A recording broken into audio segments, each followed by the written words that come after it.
But we begin with that breaking news north of the river. A one-man crime spree playing out in several places from last night to this morning. At the first place, police say he shot and killed one woman, stealing her car. At the second, he kidnapped his daughter, shooting her mother and killing her brother. Then he committed multiple crimes in Kansas City, Kansas, according to police. And then he was shot and killed by officers.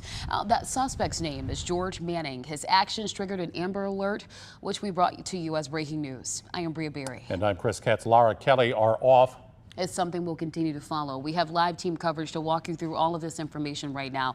KMBC 9's Krista Tatchell is live where Manning was killed. Our Andy Alcock is live where he kidnapped his 5-year-old daughter. We begin with Krista Tatchell, where police found Manning in Riverside. Krista. Yeah, Chris, they said they got a tip that George Manning was walking along Vivian Road about 7:30 this morning. He was armed with a handgun. Police showed up, confronted him, and then ended up shooting and killing him in this field you see behind me by a mobile home park along Vivian Road. Now, witnesses say they heard over 50 shots ring out.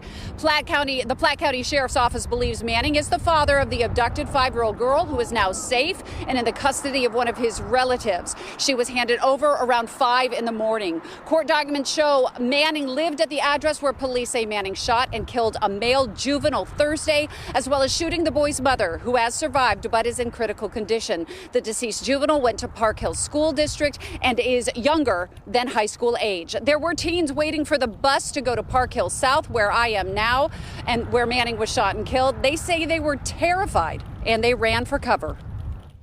Eventually, came a few bullets, a few shots were fired, and then eventually it just progressed to a ton of shots being fired. And that went from confusion to just run. And in that flurry of firefight out here, there were no other injuries. Nobody in the mobile home park and nobody in the homes around were injured. Police aren't saying at this time how Manning was connected to all of his victims. We're live in Riverside. Krista Tatchell, KMBC 9 News. All right, Krista, thanks. Manning had a criminal record. Back in 2009, he was convicted of voluntary manslaughter and served 12 years in prison. Let's get to KMBC 9's Andy Alcock, who's live where Manning kidnapped his daughter. And Andy, the Amber Alert was issued shortly after, and apparently Manning fired a weapon there as well? Yeah, exactly right, Chris. According to a family member, Manning shot the mother of his 5-year-old daughter and also shot and killed his stepson.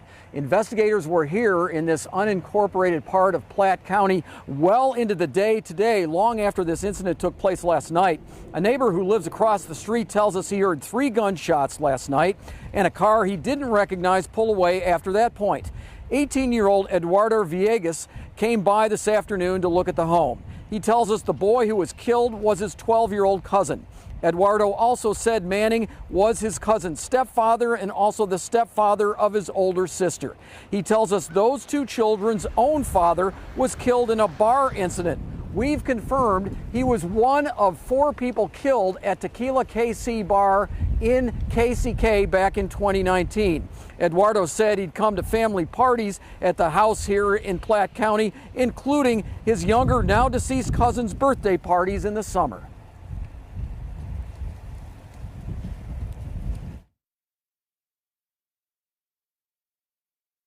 Pretty sad. Still don't believe it. He's gone. Now, Eduardo said he did not know Manning very well, but he is shocked he would shoot and kill his own stepson. Reporting live in Platte County, Andy Alcock, KMBC 9 News. Andy, thank you. And at this point, investigators are not identifying the boy who was killed, so neither will we. KCK police say Manning committed crimes in their city. The first one before midnight, a shooting at a bar on North 13th. Nobody hurt. Then a carjacking reported on North 11th. Officers found the same vehicle wrecked a short time later. Then around 6 this morning, another carjacking was reported on Quindaro. Our crews will continue to stay on the scene and work to gather more information for you. Of course, we'll share any developments on air, online, and on our mobile app.